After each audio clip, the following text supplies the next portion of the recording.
Ouço vozes, tá. Tamo no ar, tamo gravando. Olá, ouvintes! Este é o RomaCast, o podcast do Direito Romano. Seu podcast de atualidades, assuntos aleatórios, mas sempre com um pezinho no direito. O RomaCast é um oferecimento de CAT Calçados e Esportes. Acesse o site cat.com.br e confira a enorme quantidade de produtos disponíveis, entregas para todo o Brasil. Visite também as lojas físicas aqui no Rio Grande do Sul, região metropolitana e Capão da Canoa. Momento Alto Jabá. Vá lá nos seguir no Instagram, @Direito Romano.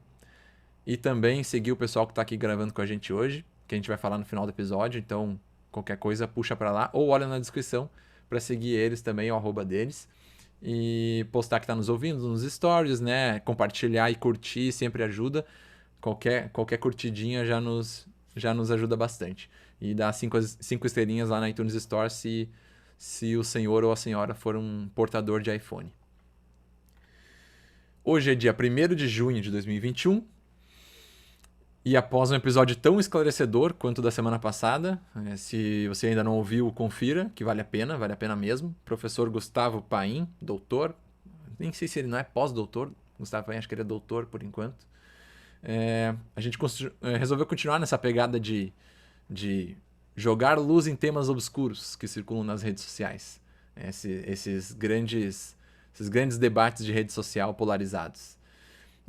Só que, né, já vou passar a palavra para o Induruzzi, que ele é o melhor apresentador de temas. Vou deixar com ele, que ele faz aí a nossa leitura de início, que nem uma bela de uma missa, assim, aquela leitura inicial. Como é que é a primeira liturgia? Vai lá, Induruzzi, está contigo. E aí, Alemão? Olá, Renatinha. Boa noite a todos. A chave para se combater a desinformação é, obviamente, informar-se minimamente sobre determinado tema para que se tenha uma breve noção do que se trata. A busca por informações, que está tão à nossa mão ultimamente, né? Ela tem como principal finalidade ter certeza de que tu não está diante de uma fake news e, principalmente, para que tu verifique também se tu não está tendo um debate tão ridicularizado de opiniões politizadas, ou melhor, polarizadas, né? Em síntese, isso foi o que a gente tratou no episódio passado com o professor Gustavo Paim. Veio bem à tona e foi um episódio muito esclarecedor sobre a PEC do voto impresso. Tinha muita ridicularização nas redes sobre o que era, e a gente podia aprender, entender e informar vocês o que realmente está em discussão. E, no entanto, mantendo essa mesma premissa, a gente resolveu fazer o episódio de hoje sobre uma outra PEC, que é a PEC 32 de 2020, que se popularizou como a PEC da reforma administrativa. Ela teve na semana passada, dia 25, se eu não me engano, a aprovação na Comissão de Constituição e Justiça e Cidadania. Então agora ela segue para uma outra comissão especial e depois segue para votação pelo plenário da Câmara. Se passar, vai depois para o plenário do Senado também. Há muitas críticas a essa PEC. Algumas realmente fazem bastante sentido. Outras, no entanto, são bastante exageradas. Afinal de contas, se instaurou no país um clima de extrema desconfiança de qualquer ato que venha tanto do governo ou até mesmo de oposição. A polarização que a gente se encontra retirou do debate a faculdade das pessoas discernirem aquilo que lhes está sendo apresentado. Interpretação de texto, então, nem se fala. Deu lugar a manchetes caça-cliques, que só ajudam cada vez mais a promover desinformação e manter esse clima de desconfiança. Bem, nós aqui do RomaCast temos como premissa a promoção de debate sobre assuntos complexos, alguns nem tanto. Mas a ideia principal é trazer para vocês informações, e hoje não vai ser diferente. Para tanto, convidamos para o episódio Emília Bender, participando aqui pela primeira vez, e Pedro Mosman, que está marcando mais uma presença aqui no nosso podcast, que foi altamente elogiado pelo episódio da cultura do cancelamento. Então, Um dos, sejam muito... um dos nossos episódios mais ouvidos, quem não ouviu ainda, vai lá. Foi no ápice da cultura do cancelamento e de cancelar os canceladores do Big Brother. Então, né, a gente se favoreceu do algoritmo e bombamos. É verdade. Então, sejam muito bem-vindos ao RomaCast e vamos decifrar e informar aos nossos ouvintes o que é essa tal reforma administrativa.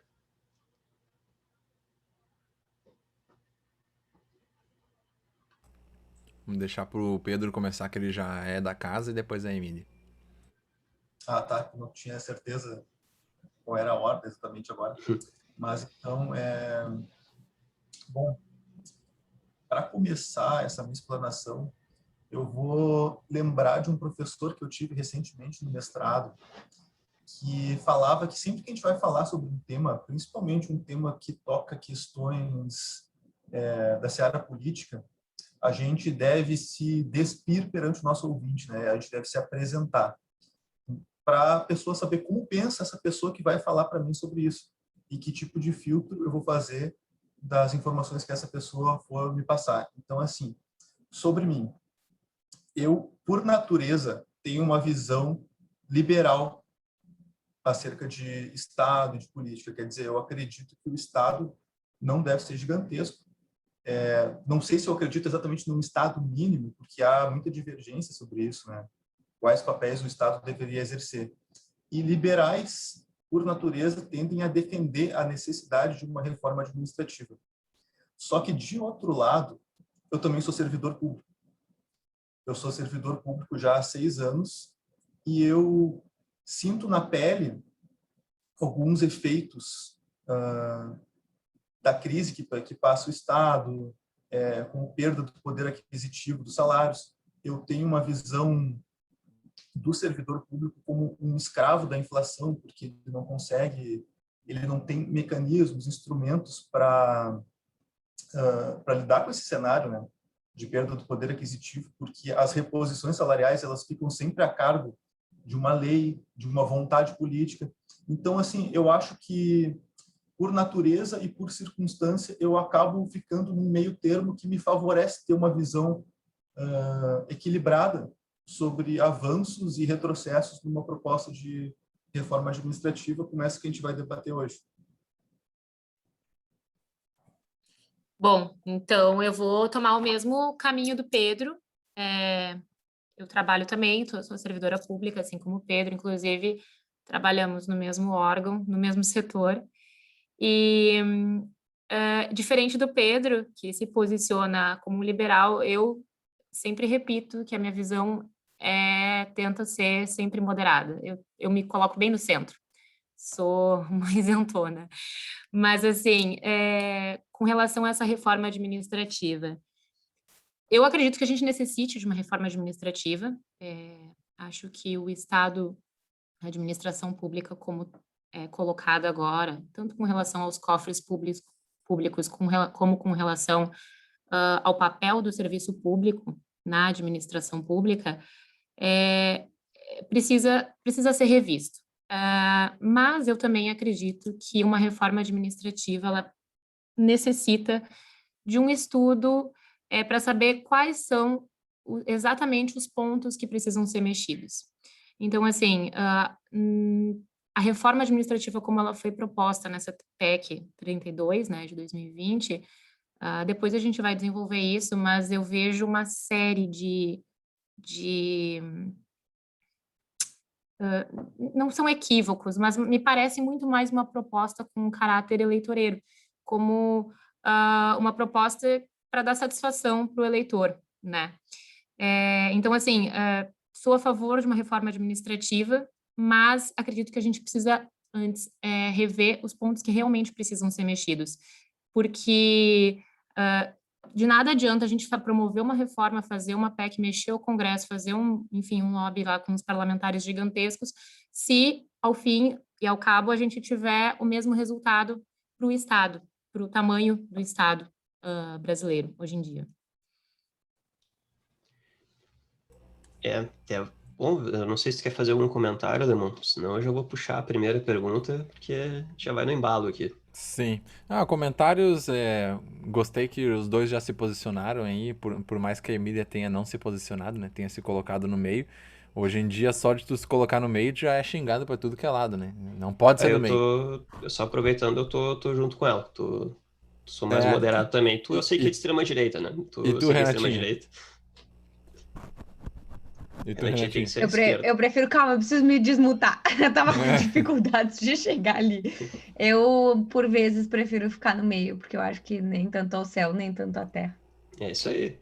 Eu gosto de dizer que enquanto eu fazia economia antes de entrar no direito, eu nem cogitava. É liberalismo, né, direita e, né, sempre fui família de empresários e tal, sempre tive empresa na família. Então nem cogitava, né? Mas aí o direito, como dizem por aí, né, as faculdades ficam doutrinando as pessoas e aí sai tudo, né? Sai tudo esquerdista da faculdade de direito. É Mas verdade, tu era de direita e agora tu virou comunista. isso aí, hoje eu sou comunista. Eu É. me coloco um pouco mais à direita que do centro, tá? Ainda sou de direita, com certeza. Mas não. Mas é que eu gosto daquela historinha também de que tu não. Da caixa de bombom, eu acho muito boa essa. Eu gosto do bombom da Nestlé e também gosto da Garoto. Se eu pudesse pegar os melhores delas e colocar e fazer a minha própria caixa, eu ia gostar muito mais do que ter que ficar com a parte ruim da esquerda e a parte ruim da direita, né?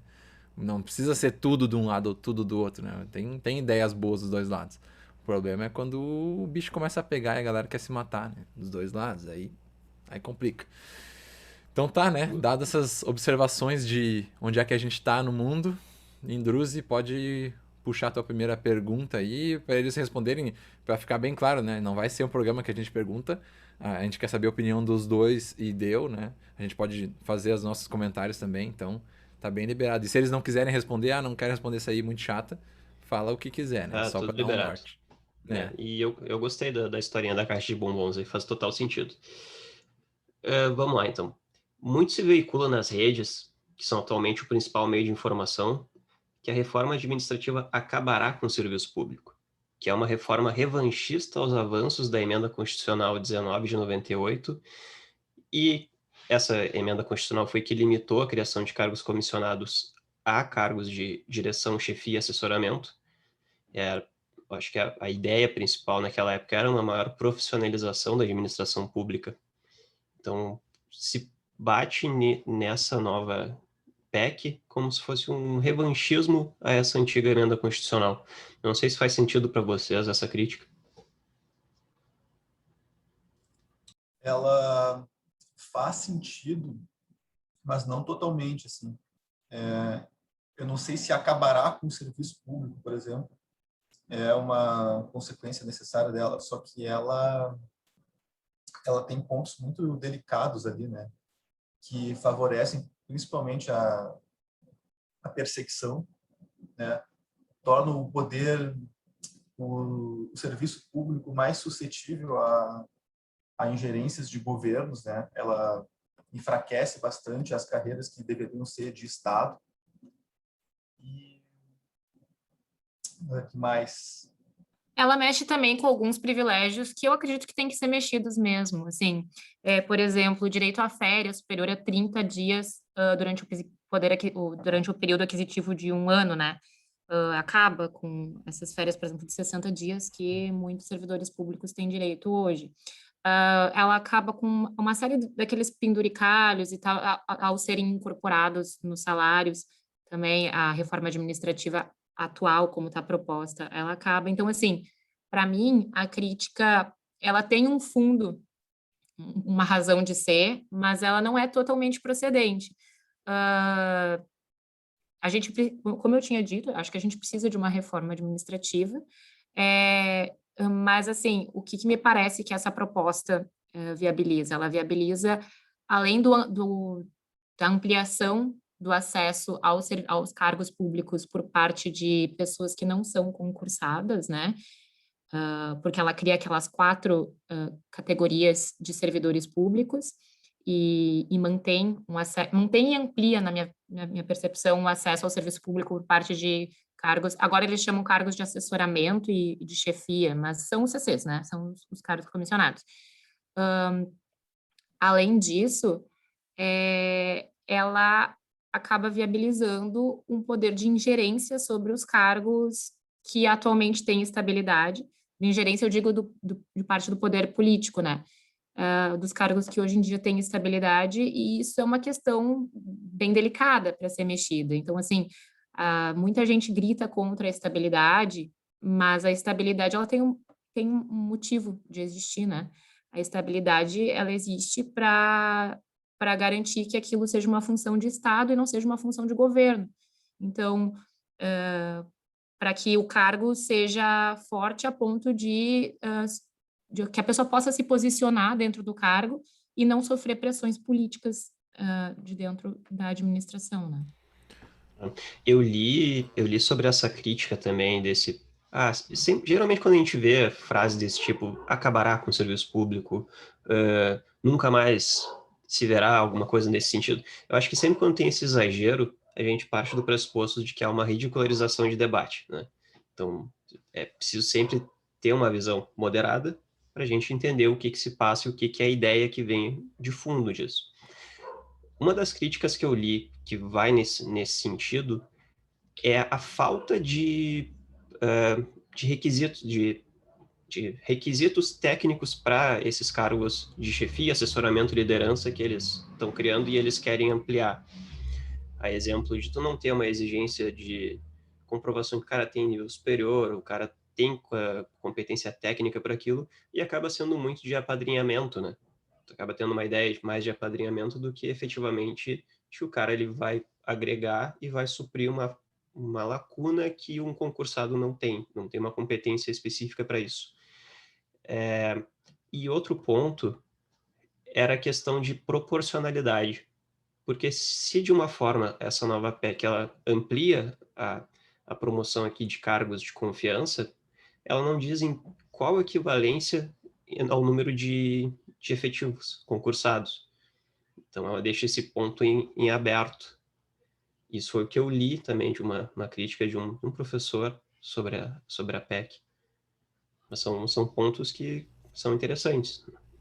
Deixa eu fazer uma pergunta para a Emília e para o Pedro, que talvez eles saibam me esclarecer, porque eu posso parecer muito ignorante em vários episódios, mas eu acho que talvez as dúvidas que eu tenho são dúvidas de outras pessoas. Quando o CC ele é contratado, ou o assessor ele é contratado pela CLT? Não, existe um regime diferenciado existe o regime de previdência dos servidores concursados e existe um regime paralelo, que é dos cargos de livre exoneração e nomeação. Os cargos em comissão não são CLTistas, mas eles também não têm o regime geral dos servidores públicos. Tá. E quando há o desligamento, há o pagamento das verbas rescisórias? Não. Não tem direito, por não exemplo, ao tem FGTS, não existe direito ao FGTS. Mas existe direito, hoje em dia, na verdade, não existe em termos, né? Aqui no estado já foi suspenso, mas existe direito à licença-prêmio, que agora o governo do estado, agora não, faz um tempo já, eles acabaram com as licenças-prêmios, elas só podem ser para aperfeiçoamento ou para cursos, alguma coisa assim. Capacitação. Isso, capacitação, perdão.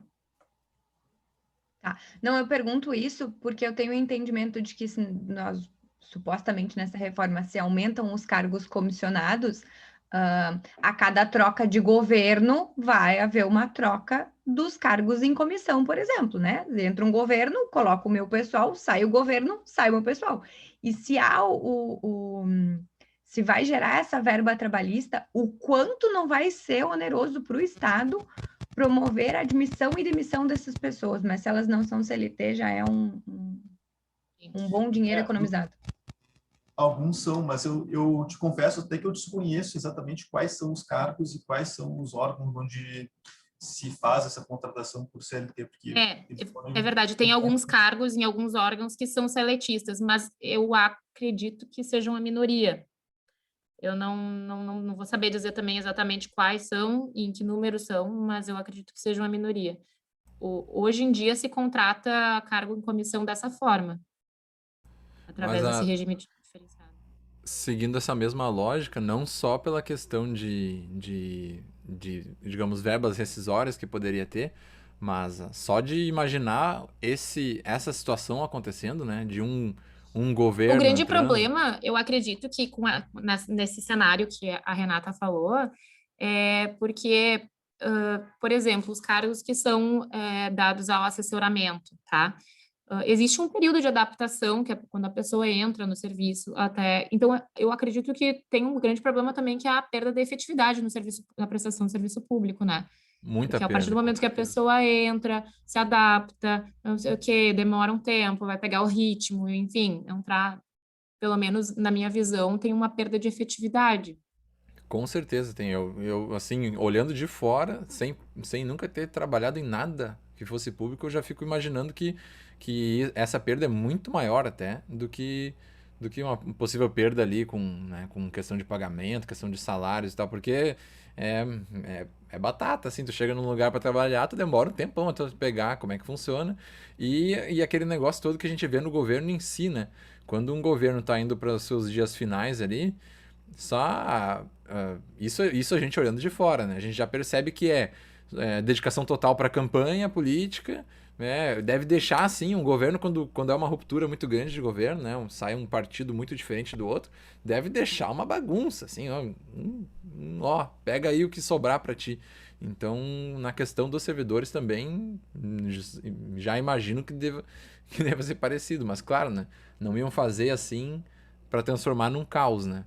E vai ter, provavelmente tem, né, nos detalhes tem muita coisa assim, mas no geral, olhando assim de fora, realmente, se for depender de, né, acabar com essa habilidade, quem quiser entrar, tira e coloca os seus de confiança, digamos, só nessa ideia aí já me parece bem desfavorável. E entra um outro problema também. Quando a gente falou no episódio passado com o Paim sobre uma possibilidade de fazer o distritão misto, né? De lista fechada, a gente também não foi surpreendido, mas ele nos disse claramente que os partidos políticos do Brasil não são democráticos internamente. Na verdade, eles são autocráticos, né? Sim, sim. Só vão os seus e aqueles que eles querem indicar.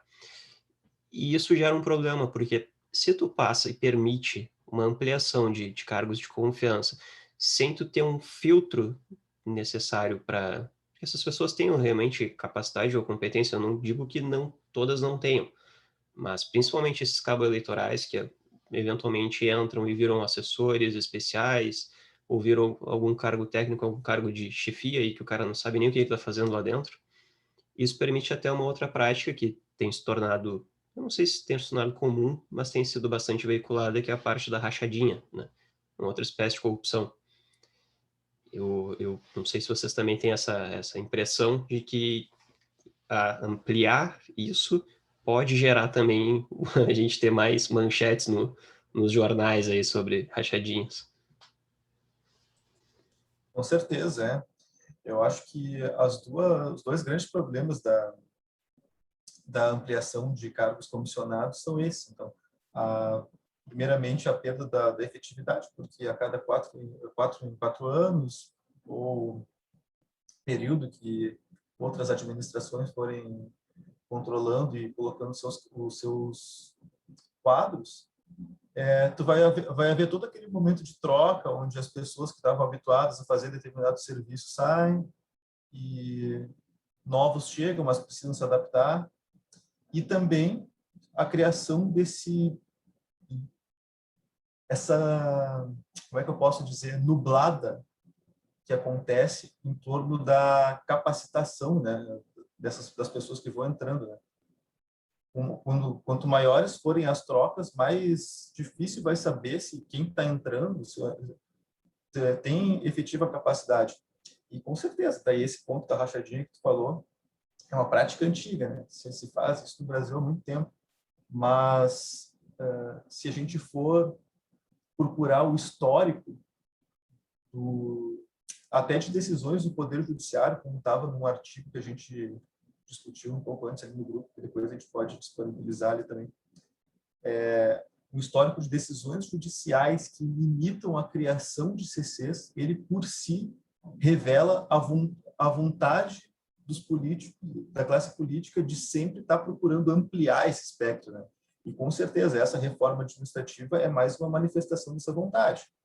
Existe, por parte desse governo, que a gente sabe, a intenção de robustecer a ingerência política em todas as instituições, né? E um dos motivos, com certeza, pode ser esse, né? De facilitar esse tipo de esquema de gabinete. Que jeito bonito de. Cara, tu falou de um jeito muito bonito isso aí. Esse governo, nossa, eu não saberia. Sabe quando um professor xinga um aluno que não prestou atenção, assim, de um jeito com categoria, assim? Ele, acho que o Pedro tá fazendo Ele faz curso o carinho e xinga. Não, ele tá fazendo o curso de etiqueta ali com o Luiz Barroso, Roberto Barroso. Também é um ministro que, para xingar, é uma elegância pura, né? Com certeza eu não coloquei da forma como eu colocaria se a gente não tivesse no ar, né? E, embora eu tenha me colocado no início ali como liberal, a gente sabe que liberal está à direita do centro político, mas eu sou daquela direita que se sente profundamente traída pelo governo que está aí. Não sinto nem um pouco, 0% representado. Então, ele fez o curso de comunicação não violenta. Sim.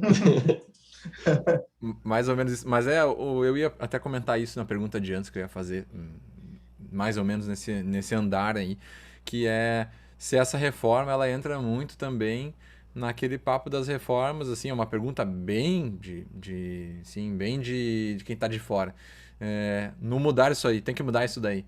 Tem que, no fundo, assim, digamos assim, tem muito benefício, o servidor público tem muito benefício, esse concurso aí a vida inteira, passou um concurso lá quando tinha 20 anos, vai ficar o resto da vida, tem que mudar isso daí, muita mamata, vai terminar isso daí.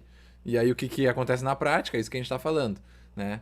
Tem que mudar isso aí, ó, esse servidor aí que tá aí só dormindo, não tá trabalhando nada, ele só passou no concurso e tá anos aí, vamos tirar ele e vamos botar aqui o meu conhecido, meu colega de escola e tal, depois vem outro, coloca, né, o próximo governante faz o mesmo, do jeito que ele quer. Então, o discurso é né, acabar com a mamata, quando na verdade ele está criando mais. Pelo menos é o que me parece de fora, né? Eu vejo muito disso nessa reforma, bem como me parece uma resposta para quem votou no governo atual, esperando uma agenda de reformas, enfim, porque assim, o que acontece? Além de esses aspectos que a gente já conversou aqui, de poder culminar num aumento do quadro de servidores não concursados, da quebra da estabilidade, que, ao mesmo tempo que a estabilidade acaba gerando uma parcela dos servidores que fica realmente acomodada, que fica ali, faz o trabalho e tal, só esperando a aposentadoria, ela tem uma razão de ser, de dar segurança, né, para aquele servidor, de que ele possa se posicionar e não tenha interferências políticas no seu trabalho.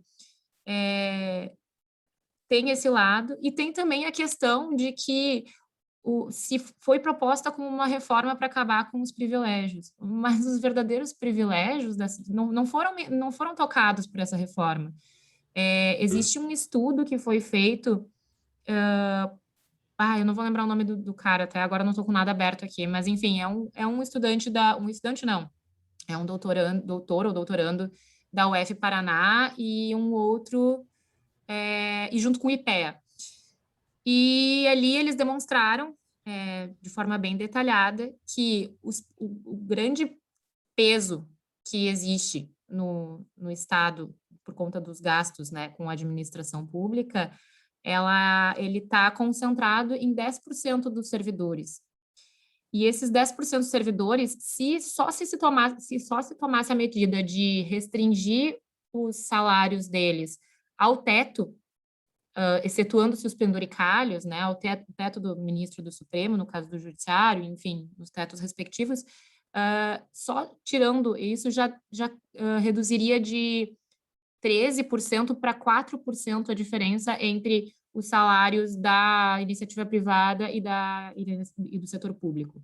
Então, assim, é uma reforma que não mexe nos grandes privilegiados, nos grandes privilégios, é uma reforma que pode enfraquecer quem está do lado mais fraco da corda, né? E o mais importante de tudo é que me parece que é uma reforma que não tem muita efetividade ao que se propõe, que é baixar o custo. Eu vi que o Paulo Guedes falou em setembro do ano passado que ele acreditava que essa reforma administrativa poderia, nos moldes em que proposta, poderia gerar uma economia de 300 bi em até 10 anos. Aí eu vi que agora, recentemente, em abril, saiu um outro estudo mais elaborado de um instituto, não vou abrir aqui o instituto, mas, enfim, de um instituto mais elaborado que botou em 120 bi a economia em 10 anos. Então, assim, me parece que não tem nenhuma uma noção de o quanto realmente pode gerar de benefício para o Estado uma reforma assim. E me parece que as inseguranças que se gera são maiores do que o benefício econômico que isso pode... Econômico do ponto de vista de economia para o Estado, né? Que isso pode gerar. É a famosa lei para inglês ver, né? No discurso é muito Exato. bonito, na prática, nem um pouquinho. Porque o que pesa aqui sempre é o pano de fundo. É essa cortina de fumaça que se solta de que a reforma administrativa é necessária, que tem que mudar tudo isso daí. Não é assim. Se tu for investigar um pouquinho mais a fundo, tu vê que os grandes privilegiados ou alto escalão do serviço público não tá. E aí, mas vou mexer nos caras da base, os caras da base vão me dar uma redução de tantos bilhões assim? E aí quem realmente é cheio de penduricalhos, tem um monte de privilégios, goza de uma reputação absurda, né, porque estão sempre veiculados na mídia, não entram. Então, eu até tinha deixado por último essa, mas a minha, ela causa aquela falsa mensagem de uma redução de custos, né? Na verdade, ela não vai reduzir custo nenhum. Eu acho que vai E se manter. eu vi também em algum portal assim de notícias que o próprio Paulo Guedes disse que o Bolsonaro, o presidente, pediu para que os direitos dos atuais servidores não sejam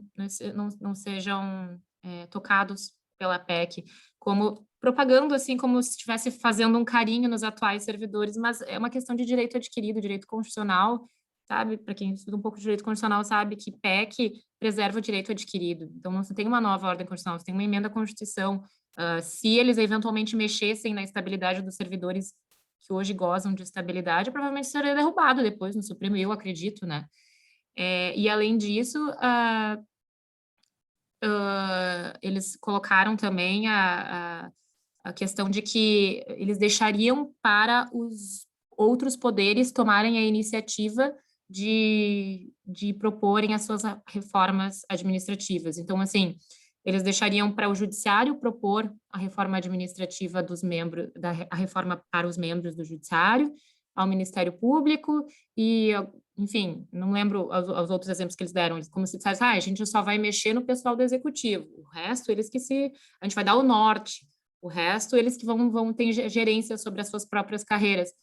Mas isso não é verdade, porque os militares também entrariam nisso. Isso não é verdade, porque, assim, esses outros poderes não teriam nem... primeiro, duvido que tivessem interesse de mexer nas carreiras, nos modos em que eles estão propondo, né? E segundo, eles não teriam nem poder de iniciativa para propor uma emenda constitucional. Então, assim, é um discurso muito, sabe, é uma retórica muito vazia, me parece. Emília e Pedro, deixa eu só ver se eu entendi com vocês. O que é os penduricalhos que vocês falam, tá? Eu queria que vocês me deixassem mais claro o que são os penduricalhos que a reforma não prevê. E eu vou dizer que eu tô com dúvida ainda neste ponto, tá? A reforma, ela é só para ampliar o número de CCs e reduzir o número de servidores, no intuito de que aí teria uma avaliação, porque não tem estabilidade, eu vou tirar os servidores que teriam estabilidade, não são servidores tão bons.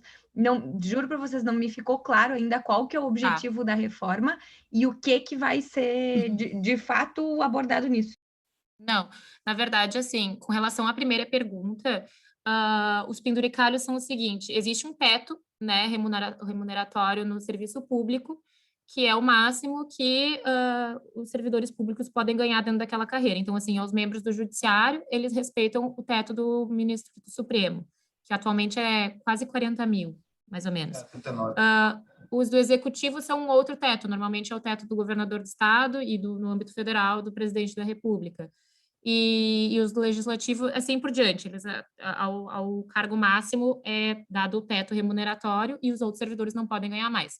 Mas existem verbas que têm um caráter indenizatório e que, por isso, elas não entram no teto. Então, assim, os auxílios, diversos auxílios, eu não vou saber exatamente agora classificar quais deles não entram no teto, mas existem auxílios, existe auxílio gasolina, auxílio terno, auxílio não sei o quê, auxílio moradia, auxílio isso, e vários desses auxílios e essas verbas indenizatórias, se tu tá numa função, uma FG, numa função Gratificada, né? gratificada, isso, gratificada, tu também tem um acréscimo na tua remuneração, que não entra no teto.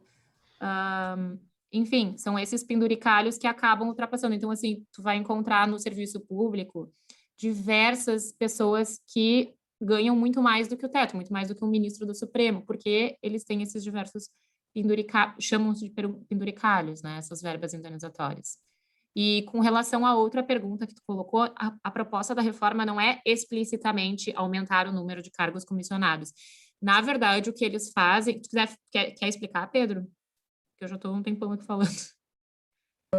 Pode ir. Tá. Na verdade, o que eles fazem é o seguinte, eles estabelecem... Hoje em dia, existem dois tipos de servidores públicos. Os servidores públicos efetivos e os servidores que são cargos comissionados de livre nomeação e exoneração. Eles dividem em 4 categorias esses servidores públicos. O primeiro é a categoria dos servidores com funções típicas do Estado. Esses ainda teriam estabilidade, eles teriam que passar por um período de 2 anos, eu não vou lembrar agora exatamente o texto, tá? Mas eu acho que são 2 anos em que eles fariam É 1 ano para os servidores de menor escalão e 2 anos para as carreiras típicas de Estado, que são atualmente as carreiras de ponta, né, do funcionalismo público, justamente aquelas que não sofreram interferência nenhuma pela proposta, né, pela PEC, ela não mexeu. É estágio probatório o nome?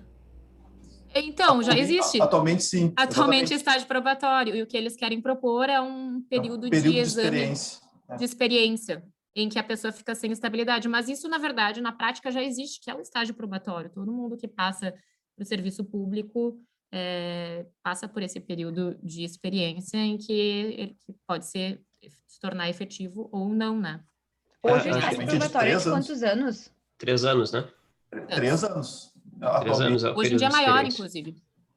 Aí, essa PEC também, ela tem algumas confusões jurídicas ali que a gente fica perdido.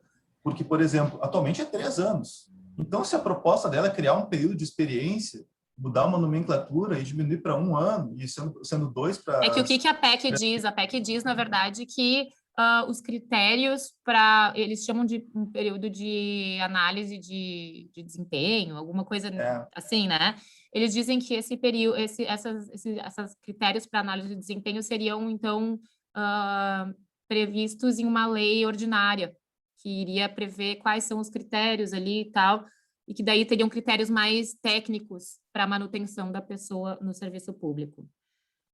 E, enfim, mas hoje em dia já existe o estágio probatório de 3 anos e, de uma certa forma, ele é um estágio probatório que ele é guiado por normas técnicas. E, Renata, só voltando lá também na tua primeira pergunta lá sobre os penduricalhos, tem esse que a Emília falou, mas assim, ó, a criatividade para criar esse tipo de coisa é grande. Por exemplo, substituições. Quando tu está falando de algumas carreiras de ponta, tem 60 dias de férias, né? Então, tu tem 2 meses que tu vai ser substituído por ano por um colega teu. Aí essa substituição ela é remunerada também. E até, normalmente é 1/3, né? Eu acho que são os próprios órgãos que regulamentam isso. Mas normalmente é 1/3 do salário que adiciona quando tu está substituindo alguém. Outras coisas assim que são comuns, o cara exerceu uma função gratificada lá há 20 anos atrás, ordenou não sei o quê, voltou para outra função, só que ele incorpora para sempre aquela função gratificada no salário dele. E aí vão se criando os super salários, né, que fogem muito ao teto. E aí existe uma grande crítica que esse teto do ministro do Supremo acabou se tornando em muitos órgãos um piso, né? A partir dali, o pessoal, ninguém ganha menos que aquilo, na verdade, né? Se inverteu a coisa. E Renata, Oi. Não vai, porque eu quero fazer uma outra provocação para vocês. Vai Pode lá. falar que eu também vou para outro lado. Só continuando, porque eu te disse, né? Tinham 4 categorias. Essa primeira categoria são os servidores de funções típicas do Estado, que esses, passado esse período de análise, eles se mantêm estáveis. Tem os servidores que são ocupantes de cargos classificados como não típicos do Estado. Tem os servidores ocupantes de cargos de liderança e assessoramento, que esses sim são, hoje em dia, chamados de CC, né? Os cargos de livre nomeação e exoneração. E tem cidadãos, e aí eles criam uma 4ª categoria, que são cidadãos que estão inscritos em concurso público, exercendo uma função imputada ao cargo que postulam, sem que sejam titulares ainda, que ainda tenham sido investidos. Então, eles diferenciam essas 4 categorias. Por que a gente diz que eles estimulam, de uma certa forma, o ingresso de mais cargos de livre nomeação e exoneração? Primeiro, porque eles tornam o serviço público menos atraente para quem quer fazer concurso público. Uma vez que tu não vai ter estabilidade, que tu vai ter a tua carreira mais suscetível, né, de ser demitido ou não, isso acaba diminuindo um pouco a vontade das pessoas de ingressarem no serviço público, de se dedicarem, de estudarem em concursos, porque todo mundo sabe, hoje em dia, concurso público e tudo que permeia o concurso público virou uma indústria, né? Então, assim, tem cursinho, tem coach, tem não sei o quê, tem manual, tem blá, blá, blá, tem milhões de coisas. E a razão grande das pessoas quererem entrar no serviço público, muitas vezes, é a estabilidade, a certeza de que tu vai estar ganhando aquele teu dinheiro ali todo mês, diferente de quem trabalha em iniciativa privada. E isso é desestimulado pela reforma administrativa. Eu só queria fazer um comentário. Estabilidade e a remuneração. Até esse ponto da remuneração, ele também é atacado agora nessa PEC, e que eu achei muito legal, porque faz um início de carreira pública condizente com o que ganha a iniciativa privada. A iniciativa privada, isso. Então, tem isso, tem a questão da estabilidade, tem a limitação da remuneração, e tem uma diminuição. O que acontece? A Emenda Constitucional 19 de 98, acho que é 19 de 98, ela tinha estipulado regras para que, de percentual, assim, o nível, quantos CCs podem ser admitidos em relação a quem está como servidor efetivo. E ela acaba tirando de novo essa margem enfim... Proporcionalidade ali. Essa proporcionalidade, exato, entre os cargos. Então, é nesse sentido que a gente diz que ela não demanda mais, especificamente, mais servidores ocupantes de cargos de chefia em assessoramento, mas ela vai estimular isso, principalmente porque é de vontade, como o Pedro tinha falado já, é de vontade da classe política colocar pessoas que sejam de interesse delas em determinados cargos. Até, às vezes não é nem o interesse da classe política de colocar, mas é até uma troca de favores, a gente vê muito acontecer por aí, né? Me cede um pessoal aqui, eu te cedo um pessoal ali, e ali se faz um mesh, e assim fica todo mundo com o rabo preso com todo mundo, né? Cargos, com certeza, são um instrumento de exercício do poder, né? Também tem uma outra questão, que é a reforma mesh, que é a proibição de corte de benefícios. Ela proíbe, por exemplo, que seja criado ou concedido qualquer benefício remuneratório exclusivamente em razão do tempo de serviço. Então, se acaba com triênios, quinquênios. E aí eu coloco para vocês uma questão. Vocês, de forma geral, acham que isso é uma medida boa, neutra? Porque daí eu tenho um ponto que eu pensei sobre isso.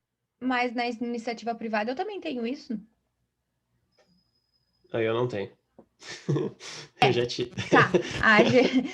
Nós, como talvez profissionais, eu digo eu e o Indrus, como profissionais liberais, talvez não temos isso. Sim. Mas, sabe, Pedro, eu quero fazer uma provocação para ti, para Emília, porque tu falou antes do quesito das férias de 60 dias, tá? E aí Na que vai prática, precisar... Na prática, para quem é do judiciário, acaba não sendo só os 60 dias, né? Uhum, porque daí São vou os- incluir o recesso, Isso, que ainda tem mais esse tempinho. Mas sabe o que eu quero colocar para vocês? Porque é uma realidade que é a realidade que eu conheço, tá? Que eu vivo em casa. Talvez eu ache que 60 dias de férias são ruins, tá? Mas o judiciário em si, por exemplo, tem a questão do plantão, Ruim em pra que quem? o Ruim pra servidor... quem? Para quem tá pagando, no caso, né? Não para quem tá tirando, porque 60 dias tu tá louco, também queria.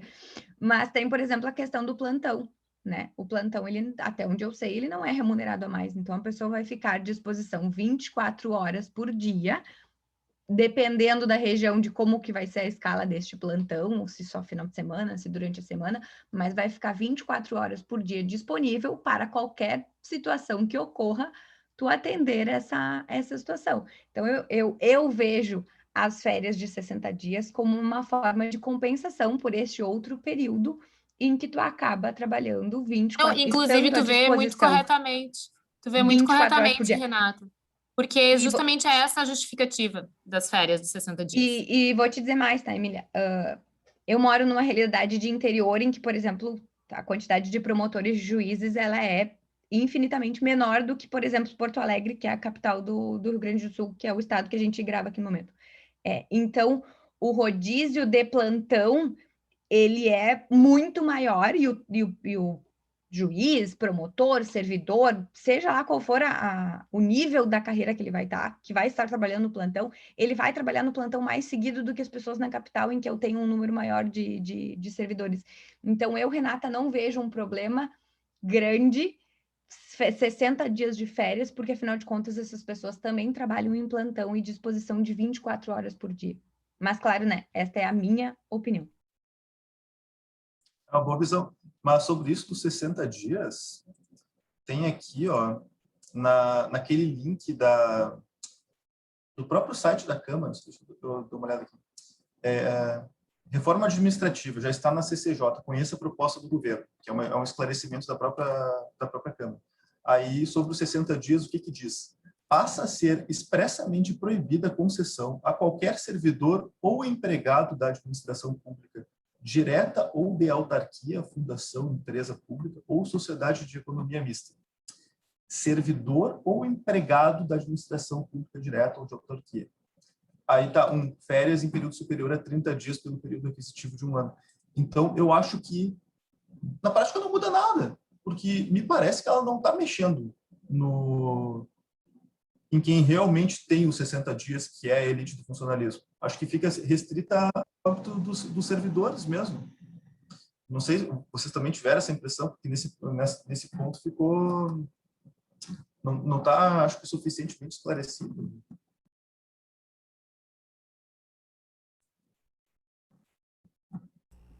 Foi o que me pareceu. Ah, cara, desculpa, eu tava tentando achar um outro negócio aqui, eu não prestei atenção. Eu não sei te dizer, Pedro, porque eu vou te Corta dizer, essa parte, né? eu tenho sérias dificuldades, assim, ó, quando eu preciso ler, tá? Para entender mais fácil, eu preciso ler. Então, eu não sei te dizer. Até porque, assim, ó, quem tem 60 dias não é elite. Tipo, por exemplo, eu vou te dar um exemplo do judiciário, tá? O oficial escrevente que tá lá dentro da vara judicial, ou da vara civil, ou da vara criminal, enfim, que seja, trabalhando lá, né? Prestando seu serviço, oficial escrevente, oficial, não sei o quê, ele só tem 30 dias de férias. E o recesso, que vai acabar contando como um período de afastamento remunerado para ele. Então, eu acho que quem tem 60 dias mesmo acaba sendo o promotor de justiça, o juiz, o delegado, nem sei se vai ter. O que o Pedro quer dizer é que pela redação do texto que está ali na Câmara, no site da Câmara, não seriam só os servidores da administração direta, autarquia, fundação, empresa pública ou sociedade de economia mista. Então, eu imagino que o que ele quer dizer é que os membros do Judiciário, Ministério Público e Defensoria, enfim, os que não estão nessa classificação ali, não estariam. E daí ele diz na prática, que nessa nessa conversa que a gente está tendo, eu vou dizer para vocês que dessa reforma eu não vi reforma nenhuma até agora, porque tudo que Exatamente, vocês elencaram de pontos são as coisas que já acontecem hoje. E ao exemplo do estágio probatório, ainda vai reduzir mais ainda o tempo do estágio, então não me faz sentido nenhum. Eu tenho um ponto eu que não agora eu consigo vou te entender. surpreender. Eu tenho um ponto que agora eu vou te surpreender, porque essa pergunta aqui é sensacional. Nos surpreenda, nos surpreenda. Não, a gente está falando de pontos negativos, mas eu vou ter que chamar um ponto positivo. Um ponto positivo que eu vi é a criação do novo sistema de avaliação de servidor, mas para fins de desligamento. Atualmente a gente tem os métodos de desligamento, que é só por infração disciplinar, que daí passa pelo PAD, né, Processo Administrativo Disciplinar, e uma sentença judicial transitada em julgado, ou melhor, de órgão colegiado, né? Se criou agora uma avaliação de desempenho. Na verdade, se criou entre aspas, porque vai ter uma lei ordinária que vai ter que delimitar quais são os métodos de avaliação. Mas se cria uma possibilidade, e até, a meu ver, até um incentivo ao servidor não se acomodar, né? A gente tem muito aquela visão, uma pecha de servidor ser totalmente acomodado. Na verdade, um servidor sendo acomodado generaliza, né? Porque a gente sempre tem essa visão. Mas a partir do momento que eu posso fazer uma avaliação, assim como eu faço na iniciativa privada, se o cara não está rendendo, a avaliação dele é ruim, eu vou desligar ele. Mesma coisa poderia ser se for feita de forma séria e não ser feita de uma forma persecutória ali por causa de opiniões políticas, né? Então, eu acho que esse seria um ponto interessante se for aplicado.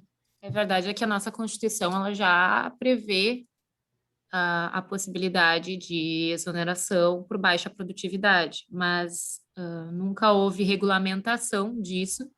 E na prática, a gente não vê isso acontecer, não Sim. existe isso.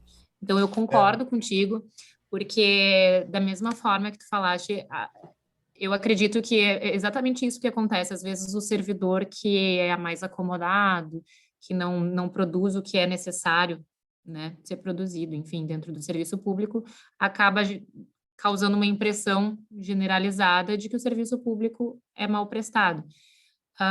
E, inclusive, as pesquisas sobre a impressão que o público tem sobre o serviço público, elas se dão nesse sentido mesmo. E eu vejo positiva essa possibilidade da gente poder, da administração, ter mecanismos técnicos para analisar a produtividade de um determinado servidor e ele não correspondendo àquilo que é esperado dele, ser, enfim, demitido, exonerado do serviço público. Outro ponto que eu vejo positivo, naquilo, mais ou menos no contexto daquilo que o Pedro tinha colocado, eu não sei qual é a leitura que ele vai dar para isso, mas eu, a princípio, vejo como positivo a possibilidade de, na verdade, a PEC acaba com a promoção na carreira simplesmente por tempo de serviço. Significa que, além do tempo de serviço, a pessoa vai ter que cumprir os requisitos de merecimento para evoluir na carreira. Então, isso eu também vejo de uma forma positiva. Acredito que existem alguns pontos positivos nessa reforma, mas a proposta inicial de economia para o Estado e de diminuição do peso da administração, do custo da administração para o Estado, eu acredito que é pouco mexida. Enfim, vejo esses pontos positivos também. Eu assim, como eu gosto de eu gosto de apresentar muitos temas que eu não tenho profundidade, porque como a Renatinha falou, eu gosto de fazer as perguntas que parecem muito óbvias. E assim, as observações meio de fora que eu gosto de fazer.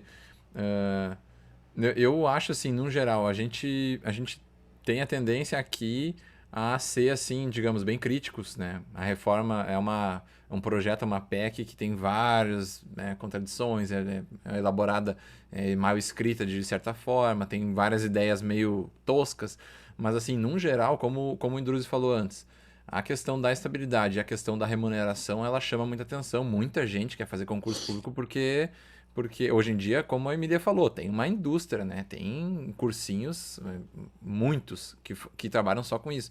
Então, realmente, hoje é algo assim que, comparado com outras decisões de carreira que tu pode tomar, é algo que chama muita atenção. Bah, olha só. E aí sempre tem, como foi contado, dos penduricários, por exemplo. Ah, quando tu vai ver, vai somando um monte de remuneração aqui e ali, e realmente, na ponta do lápis, tem o servidor público concursado, ou até mesmo alguns cargos de confiança, digamos. Eu falo alguém que não conhece muito no detalhe, mas realmente o valor eu acho que chama muita atenção. Tem onde mexer aí. A reforma, ela não é assim, não reforma nada, deixa como é que tá bom. Agora, é o mundo ideal, né? O mundo ideal seria a gente colocar só as coisas boas dela. Que nem eu falei da caixinha de bombom, pegar só os bombom bons e jogar fora os ruins. Mas é difícil, né? Esse debate é complicado. Ainda mais quando é um debate promovido por digamos assim, um lado da Câmara, como é que se diz, os governistas ali A que base fazem governista. a base governista que faz um discurso eleitoreiro, então isso que é a parte complicada, né? Mas com certeza tem muita coisa a melhorar e muita coisa que tá no lugar errado, né? Como as coisas estão hoje. Na verdade, o problema dessas reformas, como elas são postas, é a falta de diálogo. A gente vive num clima completamente polarizado e simplesmente as partes já não se comunicam mais. E reformas que deveriam ser estruturais para melhoria de Estado não é uma reforma só de governo. Então, ela deveria demandar todas as bases, todas as partes dos partidos, dessas tantas ideologias, para sentar e conversar e realmente verificar, olha, a gente precisa desinchar um pouco o Estado da forma que está, mas a gente tem que ouvir servidores, a gente tem que ouvir e não só espelhar a iniciativa privada. Óbvio, tem Não, coisas que não vai. exatamente. E, inclusive, o que às vezes as pessoas perdem de vista é que os governos se alteram, né? Então, assim, quem defende, por exemplo, o fim da estabilidade, como nos termos dessa reforma que é proposta pelo governo, esquece que talvez daqui a o ano que vem a gente tenha o outro partido, justamente a oposição, no governo, e que, passada essa reforma, os servidores que hoje ocupam cargos e que passarão a ocupar cargos públicos vão estar sujeitos também à vontade desse próximo partido que vai ingressar, ou que talvez ingresse, enfim, né? Então, assim, é exatamente isso que eu concordo contigo, Anderson. As reformas de base, elas têm que ter diálogo com os diversos setores. Elas são reformas de Estado, elas não são reformas de governo. E é justamente por isso que não adianta eu acredito que não adianta se propor uma reforma assim, sem o diálogo com a sociedade civil, e acreditar que isso vai resolver o problema da administração pública, porque não vai. Sabe? Pode ir? Não, vai, Pedro, porque eu vou fazer outro comentário. Vai lá, vai lá. Eu vou voltar um pouquinho na questão da análise de desempenho, que, porra, a gente vê essa proposta, a gente pensa nessa ideia e, legal, é o que estava faltando para o funcionalismo público mudar a sua própria imagem perante a sociedade, né? Porque isso coibiria muitas ineficiências. E, para mim, a reforma da reforma administrativa tem dois grandes objetivos. Primeiro seria reduzir o custo da máquina estatal, para que o Estado tenha mais disponibilidade para realizar as atividades fim dele do que simplesmente para existir, né? E depois aumentar a eficiência do Estado na prestação de serviços que ele deve prestar. Então, a avaliação de eficiência ela vem para contemplar esse segundo objetivo, né? Não viria para propriamente reduzir custo, mas para aumentar a eficiência.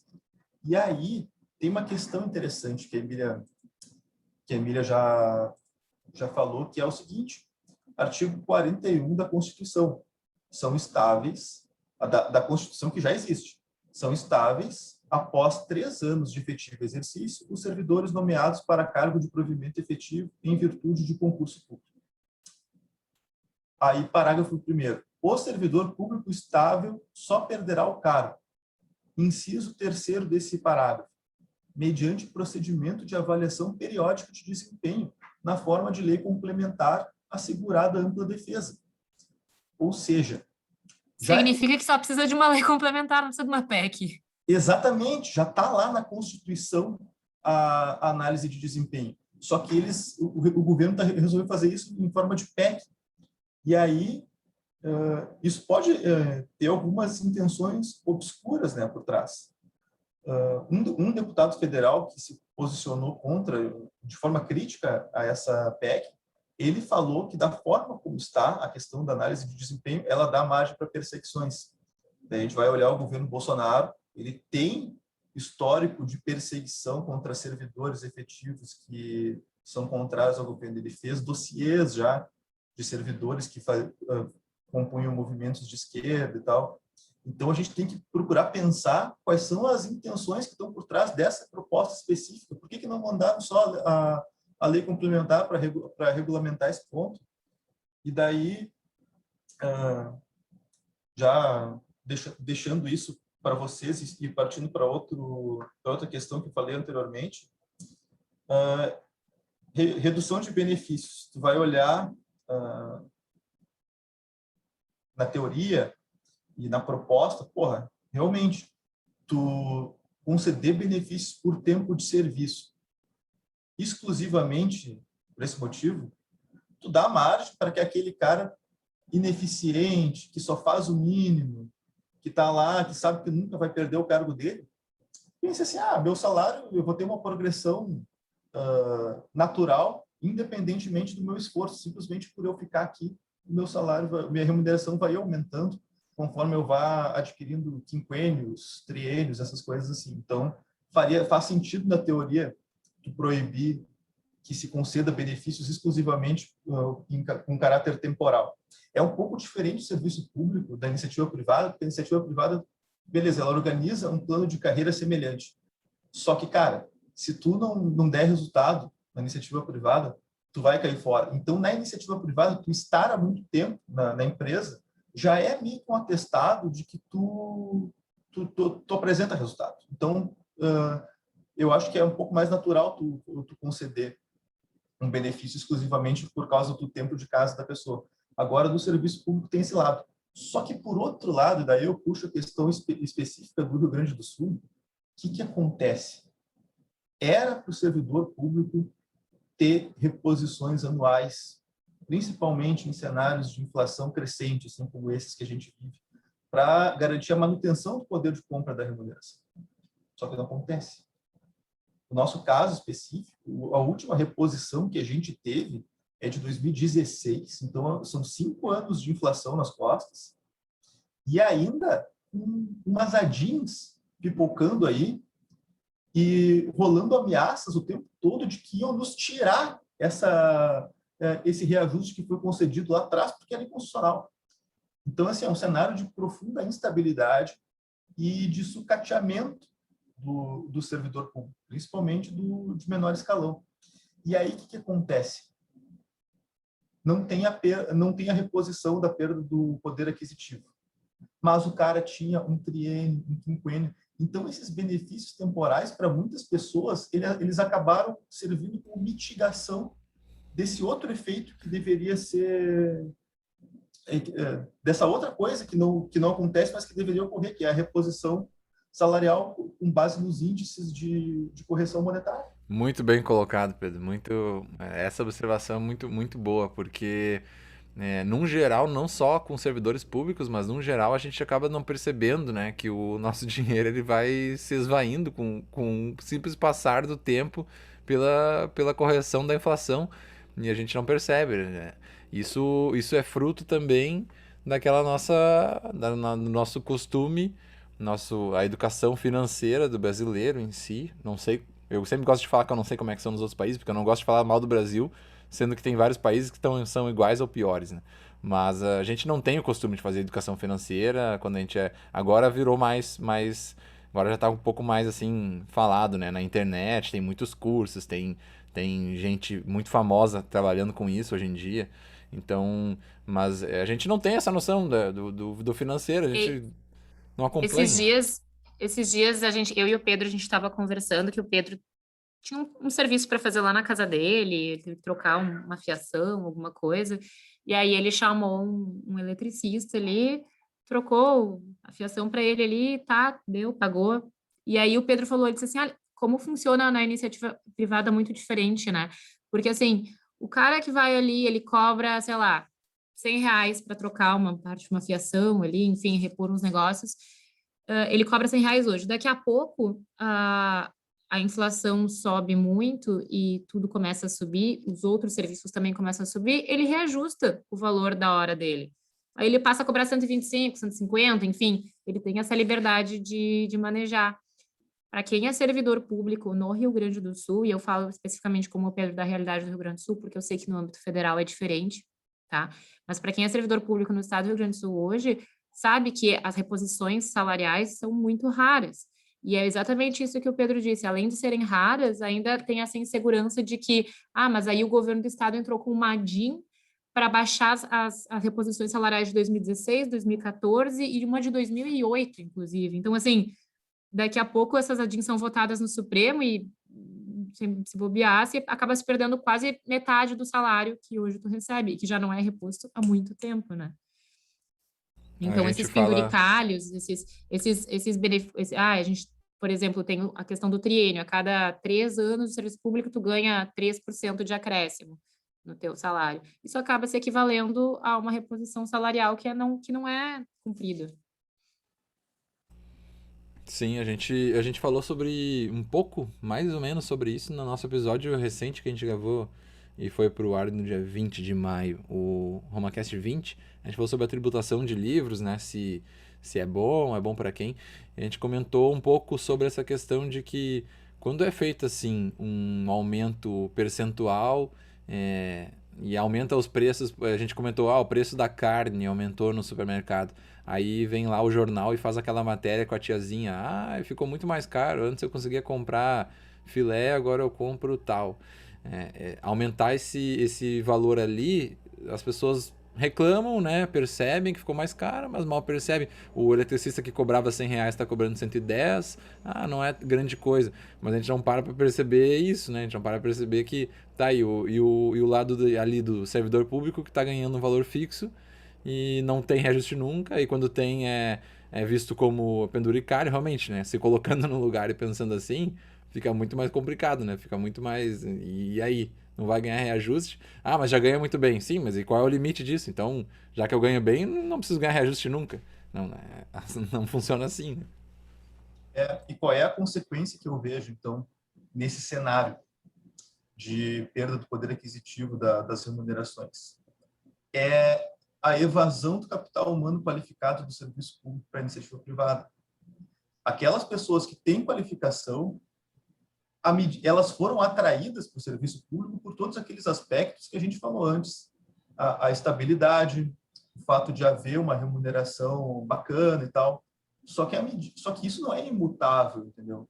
Isso é uma coisa que, num cenário de crise, principalmente na que a gente vive agora, né, que é uma crise de pandemia, é uma crise econômica decorrente dessa pandemia, a gente já vem de alguns governos desastrosos, chega um desgraçado lá e faz um governo mais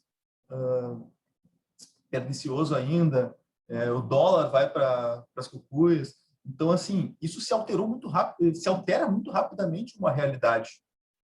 E aí a sociedade fica congelada naquela visão que ela tinha, serviço público é privilegiado. Peraí, não é bem assim. De qual carreira eu estou falando, de qual cargo? E existem também esses lados negativos.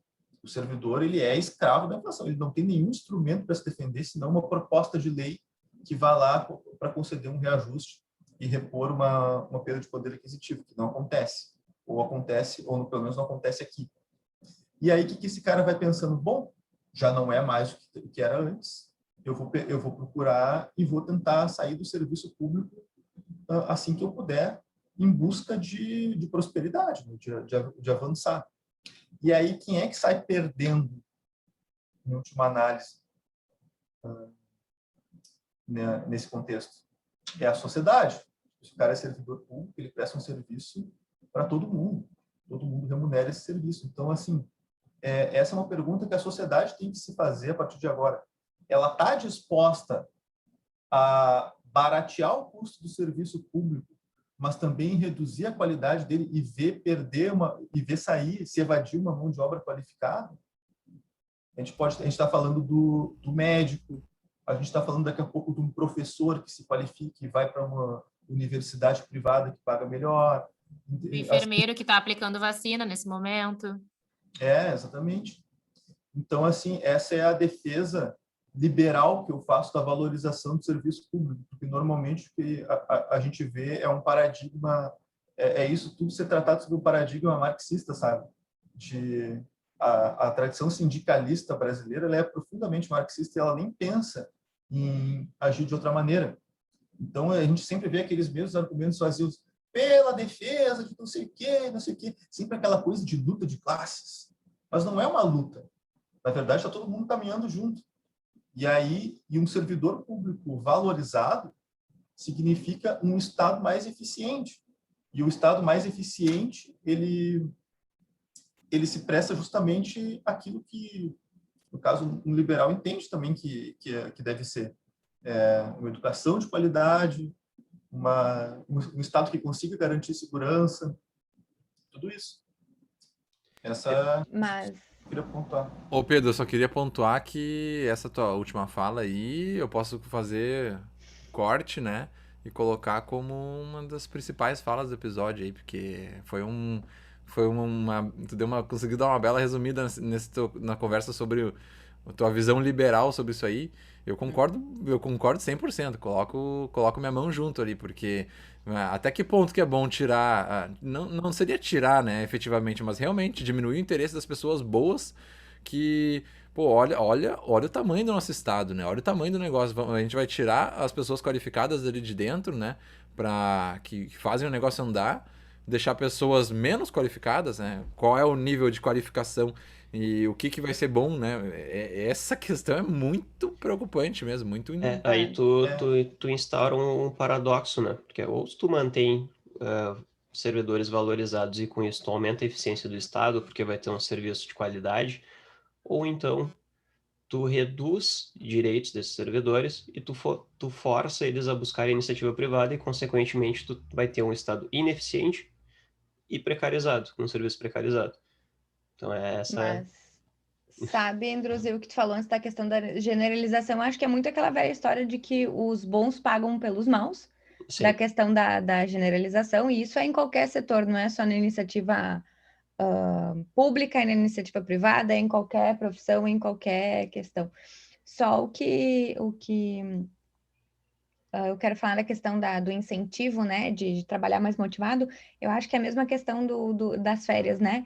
Férias, ele é um direito porque as pessoas vão descansar, desligam do trabalho, quando voltam mais motivados porque descansaram, porque se desligaram daquela rotina que muitas vezes se vive mais tempo no trabalho do que no tempo com a família. Mas eu queria perguntar para vocês sobre a estabilidade e sobre o aumento do número de CCs, de repente, o quanto isso influenciaria, por exemplo, na questão de uma denúncia de algum problema dentro do governo ou do setor em que a pessoa trabalha. Porque eu perdendo a estabilidade ou eu tendo porque a estabilidade não vai estar muito ligada a isso, vai estar mais ligada à questão da avaliação, mas eu tendo a possibilidade de ser desligado do serviço público frente ao medo que eu tenho de me posicionar sobre determinadas coisas, o quanto influencia ele a nós ficarmos omissos a assuntos que, por exemplo, poderiam ser denunciados como desmonte, sei lá, vou dar o exemplo do Ministério do Meio Ambiente, em que há uma crise, um escândalo atrás do outro, e os servidores fizeram um grande papel neste ponto. Não, eu acho que do ponto de vista que tu está trazendo, com o fim da estabilidade, pelo menos para determinada parcela dos servidores públicos, existe sim a possibilidade de que esses servidores estejam suscetíveis às pressões políticas. Enfim, não sei, Pedro, o que tu quer complementar? Não, eu achei muito boa a pergunta. Ela basicamente resumiu aquilo que a gente chama de aparelhamento, né? Quando se fala assim, o tal governo aparelhou o judiciário, aparelhou as forças armadas. Isso significa o quê? Que ele colocou um número muito grande de pessoas ligadas a esse governo, e aí é o problema, né, de você ligar a Estado e sem governo, dentro de uma instituição autônoma ou de um outro poder que pode controlar aquele governo.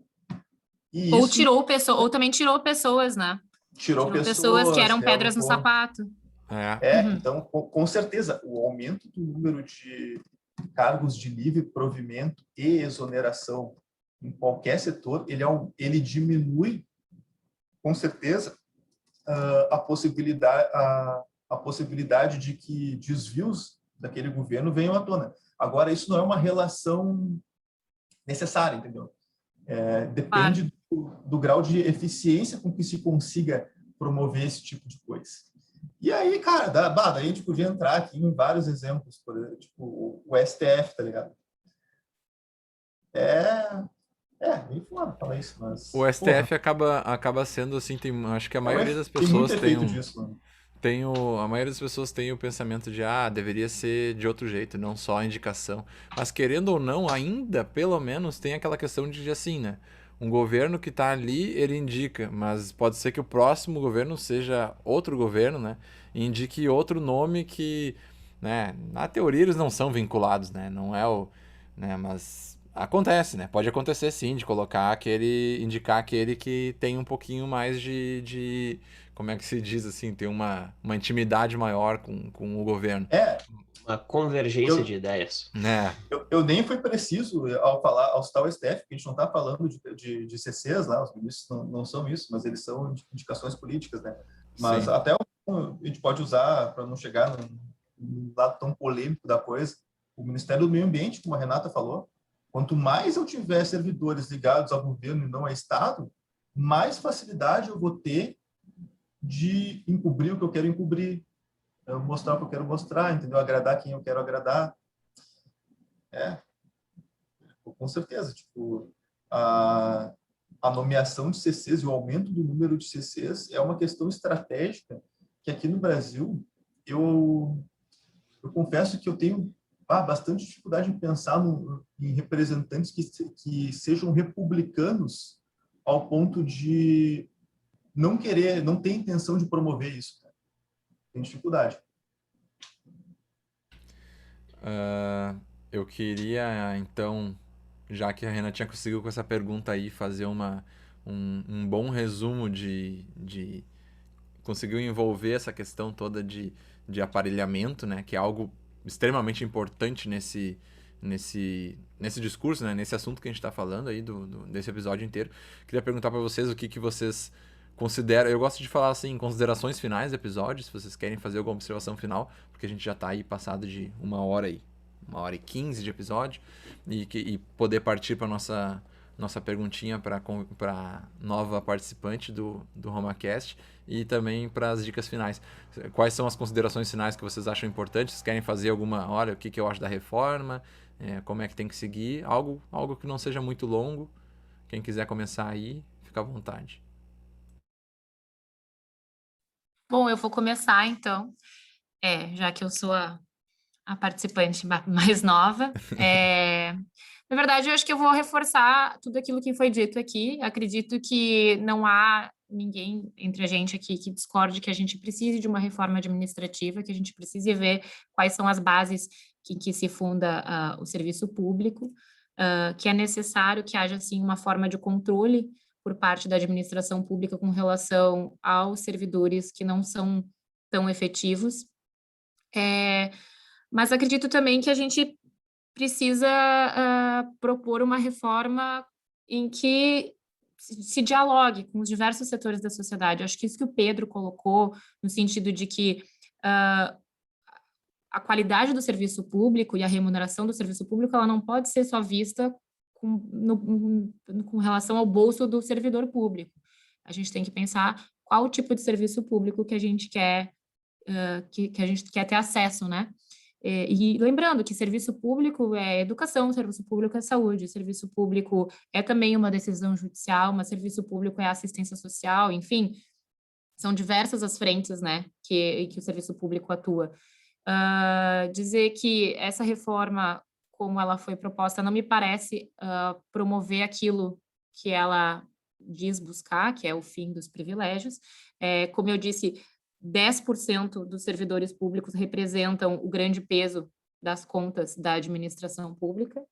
Eu até me ative a ver quais eram os órgãos da administração pública que mais pesavam no bolso, e é o Ministério Público da União, os tribunais regionais, federais e os tribunais superiores, a Câmara, os deputados, o TCU e o Ministério das Relações Exteriores, com um adendo que o Ministério das Relações Exteriores provavelmente está nessa lista, porque os servidores do Ministério das Relações Exteriores, muitos trabalham no exterior e ganham em moeda estrangeira, então provavelmente isso tem um peso, né, para estar nessa lista. Interessante. E é uma lista que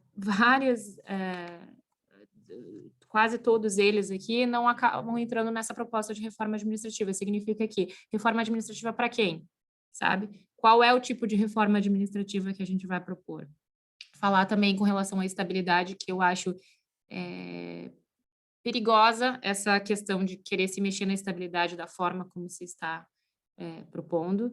Eu concordo com os exames periódicos de aproveitamento do servidor, mas lembro que a estabilidade ela existe para posicionar aquele servidor como um servidor do Estado e não como um servidor do governo. Então, acho que, dadas essas pinceladas, é mais ou menos essa a minha opinião. E, enfim, passo a bola para o próximo. Gostei muito do Reforma Administrativa para quem? Já quero colocar isso como título do episódio. Quer fazer alguma observação nesse sentido também, Pedrinho? Bom, então, teria muito pouco a acrescentar a isso que a Emília falou, mas realmente faltaria o governo mandar a outra metade da reforma, né? Porque tem um pedaço faltando, claramente. Ela não toca na elite do funcionalismo público, que é quem drena de forma mais desproporcional os recursos da máquina pública, né? E também lembrando, e aqui mais um ponto que liberais batem muito, que essa elite do funcionalismo público, ela revela um Estado que é uma máquina de transferência de renda do mais pobre para o mais rico, porque essas pessoas estão 1% mais rico da população, e de quantos microempreendedores, de quantos funcionários assalariados da iniciativa privada tu precisa para bancar um super salário. Então, assim, uma reforma que não toca nisso, que não mexe nisso, é uma reforma incompleta. E como consideração final mesmo, assim, eu acho que eu gostaria de chamar a atenção a essa ideia de que é possível fazer uma defesa do serviço público e do servidor público através de novos paradigmas, e o liberalismo ele não é um inimigo do servidor. É isso. Gostei muito dessa aí também dos microempreendedores e o 1%. Isso aí é muito importante também a gente pensar que essa turminha que não está sendo chamada para brincar junto na reforma, eles são responsáveis eles que são os verdadeiros peso, né? Os que realmente pesam na história. E quanta gente simples tem que pagar imposto demais. E aí quando a resposta é mas tem que pagar imposto, porque o governo precisa funcionar. Sim, que governo precisa funcionar? O governo que dá muitos benefícios para alguns e nem tantos para esses que estão tentando reformar. É bem interessante. Minha observação final é que a gente conversou um pouco sobre isso no último episódio com o Gustavo Paim. Pode falar, Emília. Eu esqueci de tocar em 2 pontos também da reforma administrativa que a gente não falou por aqui e que eu não sei qual é a opinião de vocês, mas eu só vou colocar atitude de curiosidade mesmo, né, de conhecimento, que um dos pontos é a reforma administrativa altera a perda, antes, pela Constituição, a perda do cargo público, ela pode se dar com sentença transitada em julgado, e aí, pela nova reforma administrativa, basta uma decisão condenatória de um órgão colegiado, mais ou menos na esteira do que acontece, a discussão que acontece no processo penal, no direito penal, né? Então, se passa a ter uma decisão de órgão colegiado, já é suficiente para a perda do cargo. E o outro ponto é que eles acabam com a possibilidade também de que a aposentadoria compulsória seja uma pena, como em razão de um processo que acaba na condenação e na perda do cargo público. Porque o que acontece muitas vezes hoje em dia é que alguém que responde a um processo administrativo e que acaba perdendo o cargo, acaba ficando aposentado compulsoriamente, e aí acaba recebendo salário, enfim, toda a sua aposentadoria por um cargo que ele efetivamente não cumpriu até o período para se aposentar, né? Essa pessoa não ganharia aí, no caso, ela deixa de ganhar o valor? Essa é a proposta? Não, Ela é a pessoa que aposentada? perde, a proposta é que a aposentadoria compulsória não seja mais uma pena dentro de um Ah, processo de sim. remuneração de um determinado servidor. Entendi. O Então, cara ela ele tem... perde ela perde o serviço, ela é demitida, não fica com aposentadoria Sim. até... Ah, esse é um ponto muito, muito importante. Eu acho interessante também. Porque a punição é complicada, né? Ah, tu vai ser punido, tu tá fora, aposentadoria compulsória, mas tu vai seguir ganhando. Pô, pena ruim. Complicada essa. É complicado até tu pensar, se for lembrar das funções da pena, que função essa pena aí cumpre, né? Vamos ter que fazer um episódio sobre as funções da pena com a galera que curte o processo e o direito penal para acompanhar isso aí. A minha observação só final era que com o Gustavo Paim a gente falou sobre a questão do debate, né? A gente falou assim bem rápido. Tem gente que diz que não tem que nem debater a questão do voto impresso, porque é um absurdo falar sobre isso. Olha só, hoje em dia querer voto impresso, a gente quer retroagir e tal, nem fala sobre isso.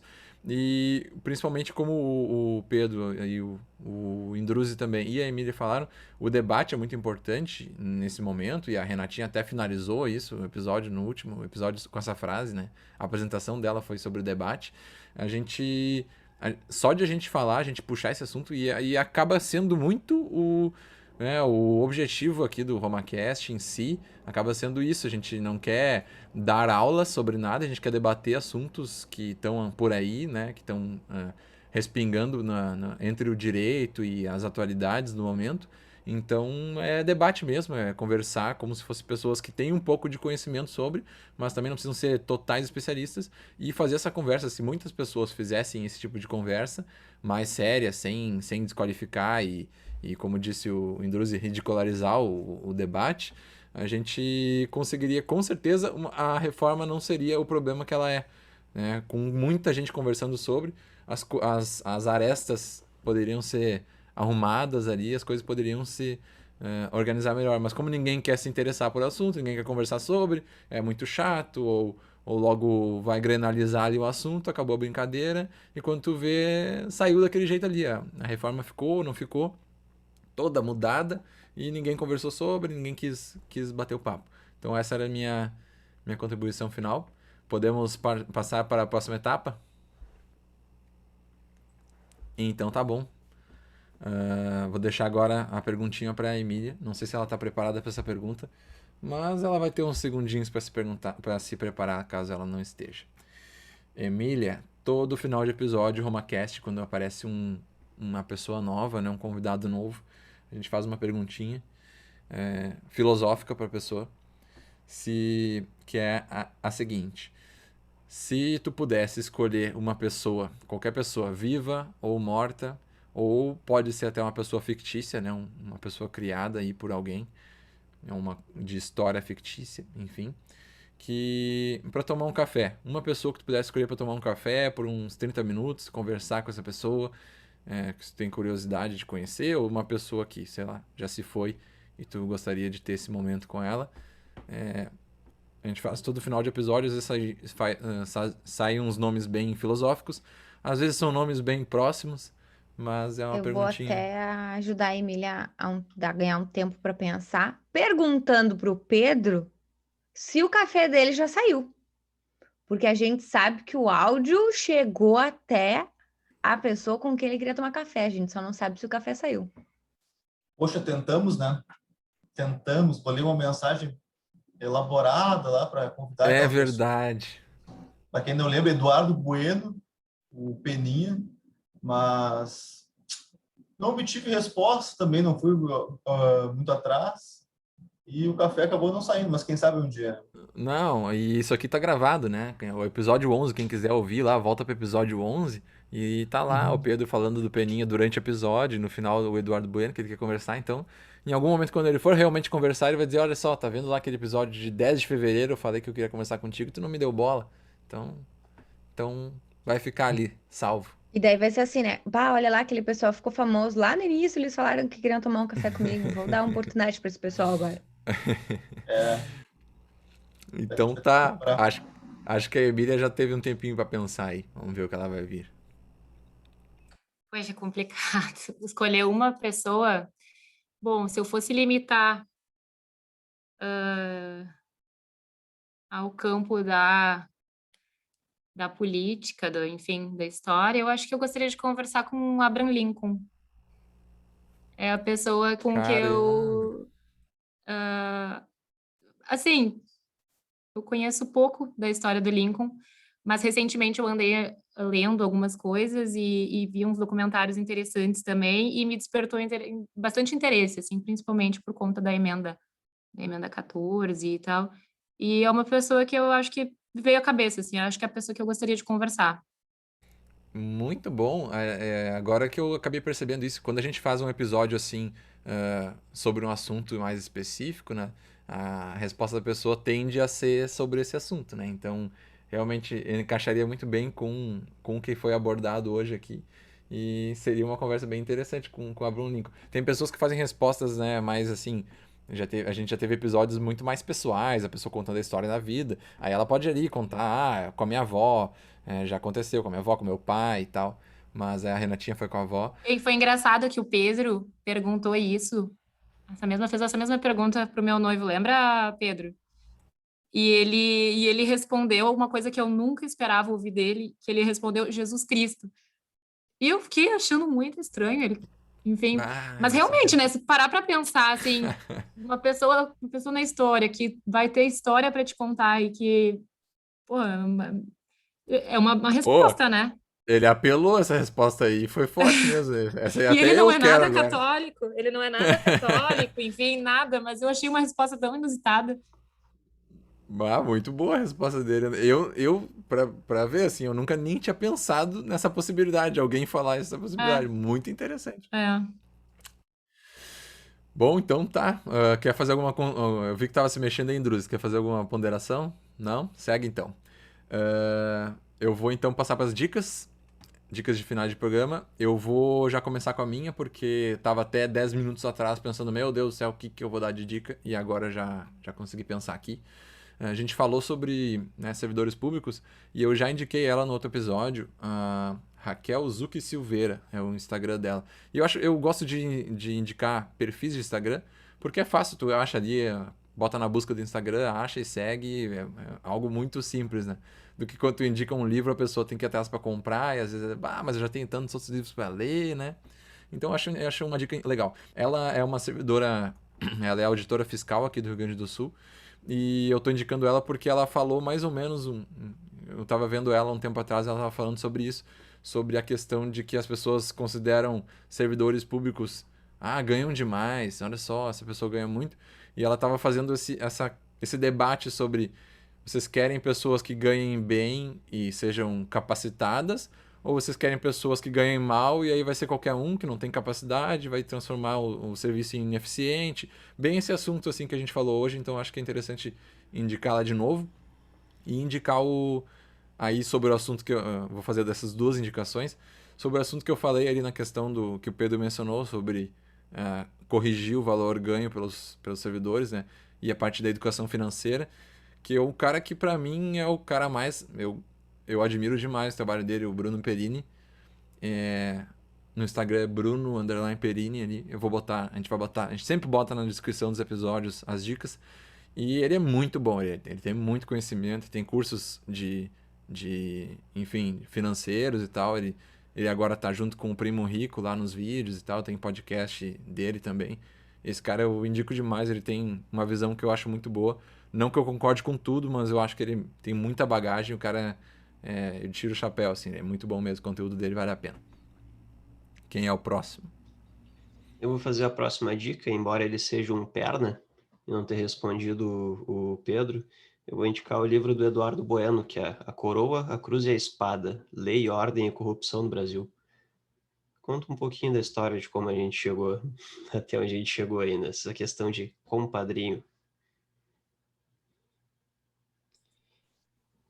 E eu vou tentar achar um livro aqui, Emília, sobre o Lincoln, que eu ouvi no Era Uma Vez no Oeste. Eu só tô tentando lembrar qual era o nome do livro, e daí assim que eu achar eu te mando Eu o ia link comentar dele. isso também, que eles tinham indicado o livro dele, É. sobre ele.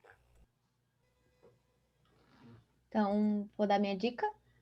Primeiro que eu tenho que concordar com o Alemão, que eu gosto bastante também do conteúdo que o Bruno produz, e também não concordo com algumas coisas que ele produz, mas eu acho um conteúdo bem interessante, inclusive o podcast que ele produz é bem interessante. E seguindo minha linha de indicações de filme, hoje vou indicar um filme que é mais uma comédia, mais para distrair, que é O Concurso, que é um filme já mais antigo, mas é um filme muito engraçado. Tá, eu vou dar 3 indicações, então.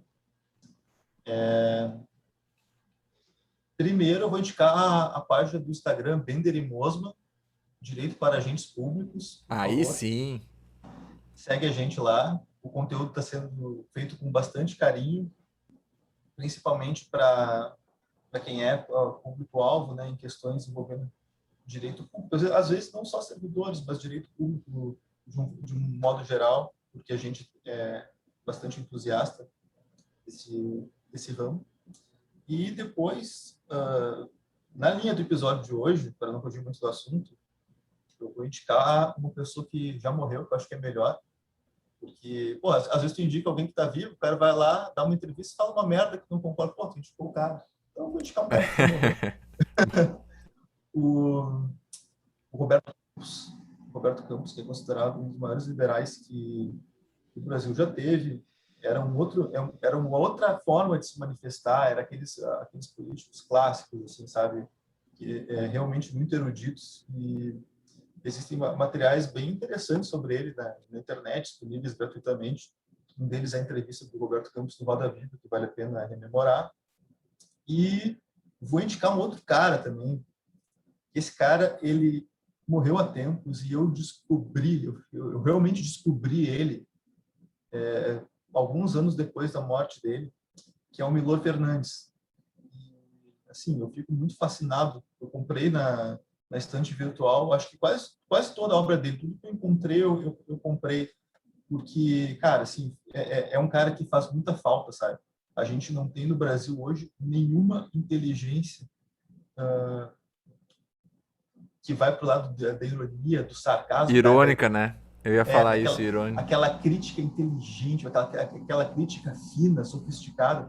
Não tem ninguém que faça hoje no Brasil um trabalho como o Milor Fernandes fez, que foi um trabalho muito prolífico, né? Ele trabalhou, acho que por mais de 75 anos, se não me engano, todos os dias. Era um apaixonado pelo que fazia.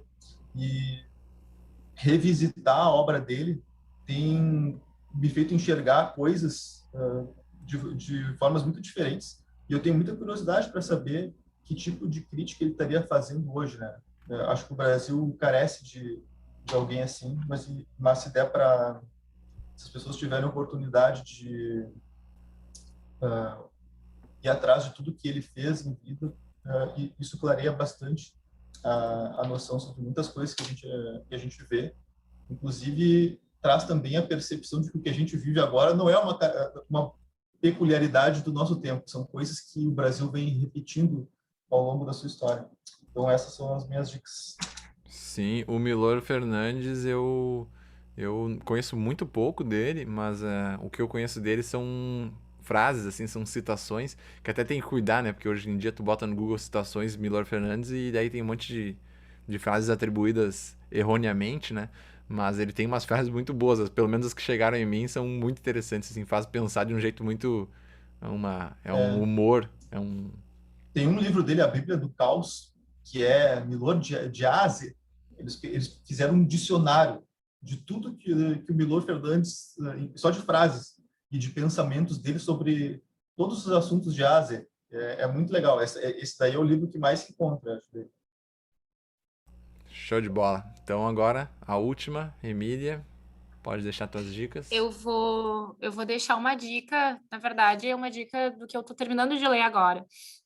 Eu comprei 3 livros do Michael J. Sandel, que é um escritor, um professor, na verdade, de Harvard, de filosofia. E o último livro, o Justiça, é o livro mais conhecido dele, é o best-seller. O menos conhecido tem me chamado bastante atenção, que é O que o Dinheiro Não Compra, em que ele discorre sobre... Ele não critica termos uma economia de mercado, mas ele discorre sobre a sociedade de mercado que a gente está construindo. E ele faz essa análise de o que é diferente uma coisa da outra, né? E gostei muito desse último livro dele. Tem um outro também, que é A Tirania do Mérito, mas esse, particularmente, do que o dinheiro não compra, é o menos falado e é o que eu gostei bastante. E vou deixar uma dica de uma indicação, na verdade, que foi o Pedro que me deu e que depois que ele me deu eu comecei a assistir bastante. Eu acho que falta na internet hoje em dia canais de diálogo em que as pessoas possam se colocar de forma aberta, né? E sem sofrerem pressões já de cara, assim, né? De posicionamentos políticos. E eu gostei muito de um programa no canal da Gabriela Priori. Ela está fazendo um programa que chama GPS Político, em que ela convida várias pessoas de diversas opiniões diferentes.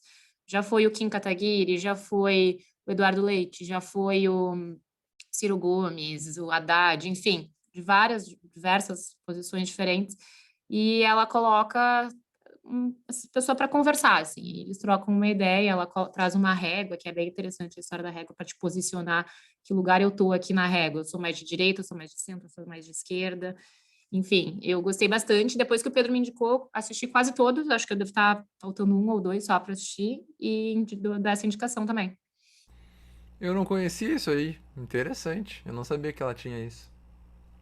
Eu conheci faz pouquíssimo tempo e já quase terminei de assistir todos. Eu gostei bastante. Eu gosto de lugares que as pessoas podem se posicionar abertamente e ela acaba fazendo bem o papel de uma intermediadora. Ela não emite tanta juízo de opinião sobre os entrevistados. Eu gosto bastante desse tipo de... E a Gabriela Priori é excelente, né? Eu gosto muito da participação dela. Na TV já era boa, ainda mais quando, como a Emília falou, em um lugar que ela, digamos assim, ela põe as regras, né? Que ela pode fazer e se manifestar livremente com os convidados, com os entrevistados. Deve ser bem interessante. Vou ir atrás também desses vídeos aí. Então tá, gente, era isso. Podemos finalizar por aqui. Todos agradecidos. Já se passamos demais no tempo. Então tá, agradecemos muito a quem ouviu até aqui. Finalizamos esse belíssimo episódio, cheio de conteúdo, dicas excelentes e com vários questionamentos para se fazer daqui para frente. Muito obrigado e tchau, tchau a todos. Agora, o momento apresentação, que eu não pensei ainda na frase. Então, a minha estratégia quando eu não penso na frase é passo para alguém que já pensou, como o senhor Indruzi, e aí eu vou pensando no caminho. Na verdade, eu mudei a minha aqui no meio do caminho, mas vamos lá. Eu sou Anderson Qualquer Indruzi. outra adiante, Indruzi, só te cortando. Renatinha, Desculpa, mas é que eu queria saber qual que era anterior. Eu demorei para desmutar aqui. Desculpa, tem um delay. Eu gostei porque daí eu tenho mais tempo para pensar. Eu ia falar que eu não sou um parasita.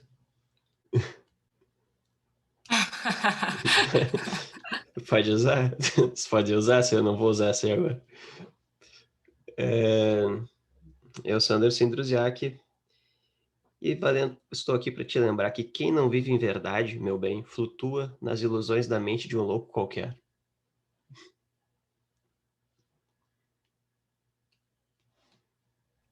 Gente, Quem disse isso? Tem cara de Crioulo. ser Belchior. E Crioulo. agora, a pessoa vai ouvir, vai dar baita. pause no vídeo e vai procurar no Google quem falou. Ó, Mais alguém já tem aí? Eu acho que eu tô bolando aqui a minha. Renatinha pensou já? Tá, então eu vou fazer a minha com essa frase que eu anotei aqui. mas se o Pedro e a Emília já sabem, podem tocar, porque depois o alemão vai editar e vai botar Sim, sim. Não, em é- qualquer ordem, na A verdade. ordem não tem problema. Vai ser sobre isso aqui. Tá, eu vou fazer a minha aqui. Aqui é o Fernando Kaiser e eu quero saber para quem é essa reforma administrativa.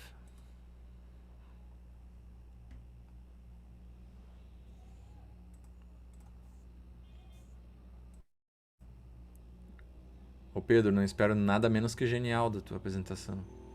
Calma, velho, calma. Tá. É foda, meu pai. É difícil, tá? É como vocês falaram aquela questão do vídeo, né? Quando tu vai fazer o vídeo ali, tu tem que ser efetivo, né? Tem que bolar bem a fala pra não ficar se enrolando.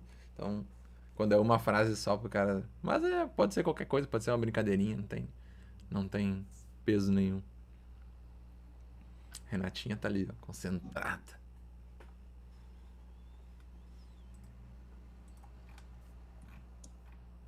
De repente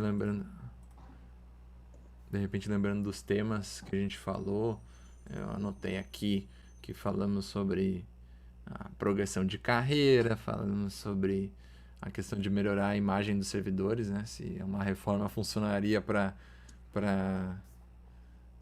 a partir da reforma agora os servidores são pessoas que estão ganhando valor justo e não tem mais aquelas mamatas.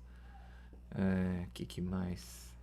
Sobre os microempreendedores do Pedro que trabalham para os servidores do 1%, sobre perdas de cargo público ocorrerem com mais facilidade, ou então simplesmente falar sobre o Big Brother Brasil, que também sempre é uma opção muito interessante, né? Quando tu não tem o que falar, tu vincula com a Lumena, com a Carol Conká, com a Juliette, que tá aí bombando. Aliás, um exercício que eu gosto de fazer, enquanto vocês estão pensando aí, é olhar quantos seguidores a Juliette já tem. Acho que ela já chegou em 30 milhões. Deixa eu ver. Deixa eu confirmar. Chegou. 30.1. A última vez que eu tinha olhado era 29.9. Essa Juliette sabe tudo mesmo. Já passou a Sabrina Sato. Essa informação. Vocês não teriam essa informação em outro lugar. Renatinha? E aí? Não, acho que agora eu pensei, eu tava escrevendo para não me perder. Tá. Tá. Olha, ela fez um Então, poema. Ela vai Tá aqui, declamar ó, tá um anotadinho. poema. Ela vai declamar um poema. Pai, eu vou usar uma palavra que eu tenho usado tanto no meu vocabulário que as pessoas. Eu tô agora com 2 tiques. Um é vice e outro é de fato. Tudo eu tô falando assim para as pessoas. Vice? Ah, Aí achei que fosse tá. vice-campeão. Não. Não, É. vice de ver. É que nem o Potter com o aparentemente. Aparentemente. Eu me apego às vezes a aparentemente. algumas palavras e enlouqueço. Tá. Então vamos lá. Eu sou Renata de Magalhães Dreyer e espero que a reforma política de fato promova mudanças efetivas. É administrativa. Eu disse? Eu tô bem louca. Eu anotei, vocês viram que loucura? O que eu disse? Reforma política. É parecido, mas pode fazer de novo. Então, olha. Isso aí tá que nem aquele dia que eu gravei com o Alemão, depois tive que mandar áudio pro Alemão editar em cima do troço, que depois só me dei a conta horas depois. Vou dedurar a Renatinha. Ela falou mal aí de um pessoal e depois ela voltou atrás. Tu tira lá porque falei mal do pessoal. Porque depois meus clientes que não concordam com o meu posicionamento iam ouvir e ia ficar ruim pra mim. Viu só? Eu sou sincera, eu vou fazer o quê, entendeu? Não foi eu que ela errou o nome do livro do Orwell? Ah, Também teve esse é o que mas- eu mandei o áudio depois pra consertar, mas teve um outro que eu pedi pro Alemão cortar, que eu critiquei, assim, enlouquecidamente o governo. Isso vai pro YouTube. Eu vou botar inteiro. ferrou. É verdade, tem que colocar. Não tem corte. Tá, depois eu conto pra vocês o que Ah, eu eu falei. posso cortar o Tá. final, não te preocupe. Tá, eu vou de novo. Vai de novo que o Pedro já pensou ali, ó. O Pedro tá efetivo. Agora vai. Tá. Eu sou Renata de Magalhães Dreher e espero que a reforma administrativa de fato promova mudanças efetivas. Tá, eu vou lá. Talvez eu erre, daí eu falo de novo, tá? Não tem problema. Tá. Tudo bem, pessoal? Meu nome é Pedro Henrique Mosco e o episódio de hoje me fez refletir que quando nós vemos um governo defendendo algo que ele mesmo criou, devemos sempre ter em mente aquela frase de uma velha propaganda: é possível contar um monte de mentiras dizendo só a verdade. Que massa. Que velha propaganda é essa? Me manda depois. Muito boa. Eu tô terminando a minha aqui, já vou. A Emília tá terminando o poema dela. Olha a foto que eu mandei no grupo da gata que tá deitada do lado do computador. Ela tava miando na porta, que ela queria entrar no escritório desesperadamente. Daí eu liberei ela passou por trás da tela e se deitou do lado do computador. Ah, agora a gente tá com uma gata aqui também, Renatinha. Não te contei? Meu pai voltou do hospital, né? E aí a gente tava conversando que ele vai precisar de ter mais companhia agora, que ele vai tentar ficar mais por casa. E aí, sexta. Ele ganhou uma gatinha lá, uma gatinha de rua que tava numa casa lá. São os melhores. Ganhou, daí tá aqui, nossa, pensa, essa gatinha tá assim, tá na Disney, né? Tá vendo que tem um baú aqui atrás? Tá muito faceira. Aham. Tem um deitado atrás do baú. Não sei se vocês viram que teve uma hora que eu tomei um susto na gravação. E aí eu não sabia que tava vindo barulho. Quando eu olhei, eu só vi as orelhas do gato assim, ó, na pontinha das orelhas Ah, deitado. eu vi que tinha um movimento ali atrás. Como é que vocês. Tinha, né? Vou perguntar como é que vocês fazem com que. Tipo, os gatos sobem aí na biblioteca e em tudo. E na Uhum. cozinha. Essa desgraçada Na dessa gata não cozinha para de não subir em cima sobe da em mesa. nada. Mas tu tem que botar ela pra baixo desde agora, porque senão Ah, depois sim. tu não vai É, o conseguir. que a gente tá fazendo. A E. gente pegou um canudinho que dá um barulhão assim e Uhum. dá um bate nela, ela desce. Mas desgraça não, não para. E o alemão, ela já se acostumou com a caixinha de areia? Já. Desde o Porque primeiro esse que dia. tá aqui atrás do baú, ele não faz na caixinha. Ele pede pra sair de casa, porque aqui é casa, né? Então ele tem como sair. Então, tipo assim, ó, se tu não libera ele, ele fica miando enlouquecidamente pra tu liberar ele pra ele ir na rua fazer xixi. Senão ele faz no vaso. Eu juro por Deus que o gato faz no vaso. Eu Ah, juro por Deus. Juro por Deus, ele não suja as patas na caixa de areia. Já não, pegaram ele de madrugada mijando no vaso. não começa, Paradinho com as Renate. patinhas. Juro por Deus. Um dia eu vou conseguir gravar para as pessoas acreditarem em mim, porque ninguém acredita. Barbaridade. O alemão, ela é toda pintadinha.